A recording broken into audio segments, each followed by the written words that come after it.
என்னை பொறுத்தவரை இன்னும் வாக்குப்பெட்டியில மக்கள் எல்லாம் ஓட்டு போட்டு அந்த எண்ணிக்கை முடிந்து அதிகாரப்பூர்வமாக மக்கள் சொல்லணும். மக்களுடைய மனதுல தேசிய ஜனநாயக கூட்டணி வந்துருச்சு.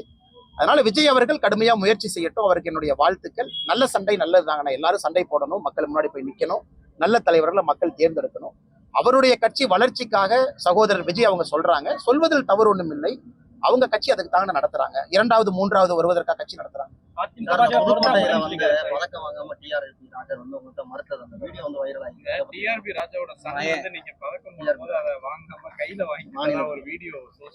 ஆனா அது ஒண்ணு இல்லைங்கன்னா, அந்த தம்பி நல்லா இருக்கணும், எங்க இருந்தாலும் கூட சிறப்பா இருக்கணும். நான் பார்த்தேன். அது அவருடைய இஷ்டம். அவர் யாரு கையில பதக்கம் வாங்கணும், யாரு கையில பதக்கம் வாங்கக்கூடாது என்பது ஒரு மனிதருடைய இயல்பு.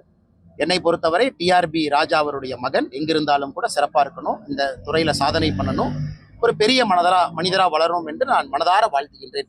அது என் கையில பதக்கம் வாங்க மறுத்துட்டாரு, இன்னொருத்தர் கையில வாங்கினா எனக்கு அது முக்கியம் இல்லைங்கன்னா, நல்ல மனிதரா வரணும். அது மட்டும்தான் என்னுடைய